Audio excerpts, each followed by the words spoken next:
Olá, bem-vindos à TV SBU, na cobertura do 16º Congresso de Urologia aqui em São Paulo, o maior evento de urologia do mundo.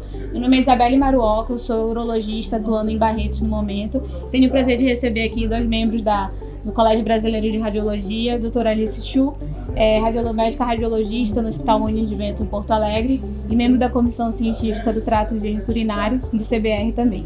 E o doutor aqui à minha direita, doutor Maurício Zapparoli, que é médico radiologista do DAP e diretor científico do CBR, né? Muito obrigada pela entrevista, bem-vindos. Esse congresso a gente tem a sorte de poder interagir com outras especialidades. A radiologia é o nosso principal aliado junto ao diagnóstico dos pacientes. Então eu queria primeiro fazer uma pergunta para a doutora Alice sobre o VIRADS. O VIRADS é uma novidade que está vindo aí, a gente está tentando estabelecer ela de uma maneira mais prática, que venha para a nossa prática clínica. E eu queria saber se a senhora pode explicar um pouquinho para a nossa audiência do que se trata o VIRADS. Isabelle, muito obrigada por nos receber aqui. Então, tanto eu como o Maurício, né, faz parte da nossa vida essa maneira multidisciplinar de olhar o paciente. Então, o VIRADS, ele foi planejado, né, em 2018, mas agora que realmente ele está acontecendo. O porquê? Porque, como todos os RADs da radiologia, a gente precisa de uma padronização. Então, que vem desde a aquisição da imagem até a padronização dos laudos. E ele é diferente do PIRADS, por exemplo. O PIRADS é para entender, detectar, né, a neoplasia clinicamente significativa. E o VIRADS, ele serve para um estadiamento. Então a gente vai ver o quanto que aquela neoplasia está infiltrando a camada muscular ou não. Então a gente tem as categorias e agora a gente está auxiliando, né, o diagnóstico de vocês junto nos procedimentos transuretrais. Perfeito, doutora. O VIRADS, a gente já consegue ter ele na nossa prática? Tem alguma proposta de outras tecnologias, outras classificações, ou o VIRADS é o mais promissor do momento? O VIRADS vai ter o NAC VIRADS ainda. Então, porque como eu participei hoje, né, da plenária e a reunião multidisciplinar, tem várias terapias agora neoadjuvantes.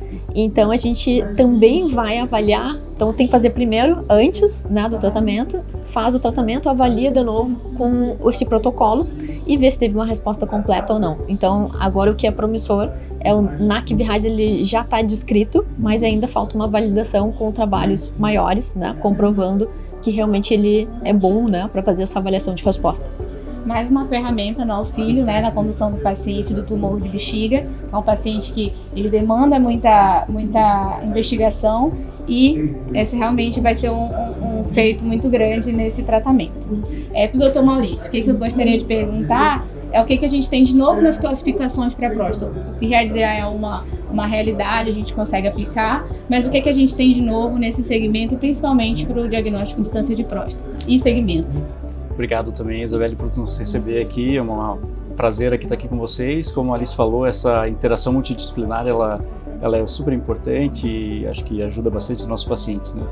A Alice comentou muito bem que todas essas classificações elas vêm para tentar padronizar e melhorar a prática clínica, né? Então o PIRADS ele começou nesse sentido, padronizar a aquisição da imagem, como que o radiologista interpreta para melhorar o resultado, qual que é o paciente que precisa fazer biópsia e qual que tem uma chance maior de ter uma neoplasia clinicamente significativa.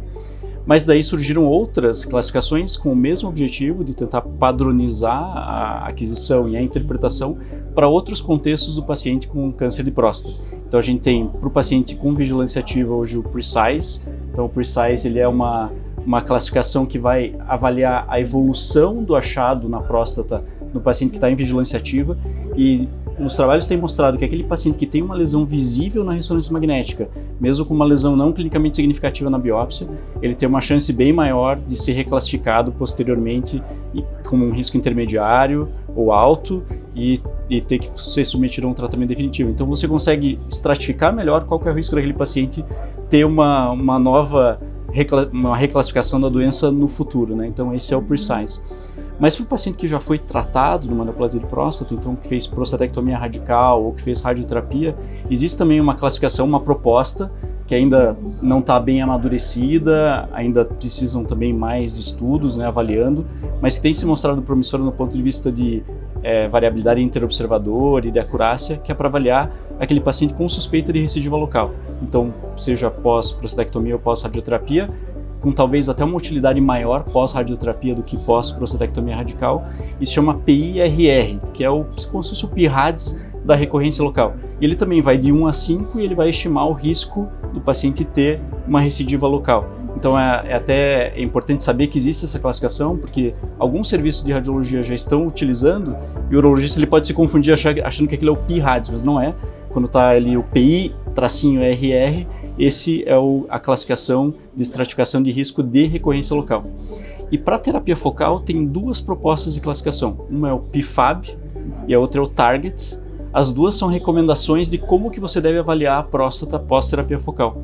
E a próstata pós-terapia focal ela fica muito diferente do que a gente normalmente avalia a próstata virgem de tratamento. Então é importante para o radiologista entender essas classificações, embora elas ainda sejam iniciais, para saber como avaliar corretamente o exame, e o urologista ter essa consciência que existem essas novas classificações surgindo que podem, de repente, ter mais evidências aí para que elas sejam usadas de uma forma mais abrangente, né? Perfeito. A saga do diagnóstico e do segmento do paciente que é submetido à terapia focal foi tema de alguns assuntos na plenária, justamente de como seguir esse paciente pós-terapia focal, HIFU, eletroporação, e isso às vezes é realmente uma barreira ali para a gente até pensar em seguir esse paciente. Então essas ferramentas com certeza vão ser de uma valia muito grande no tratamento desse paciente, tá? Muito obrigada pela presença. Muito obrigada por acompanhar a TV SBU, siga a gente nas redes sociais, acompanhe o portal da urologia, e muito obrigada por essa audiência.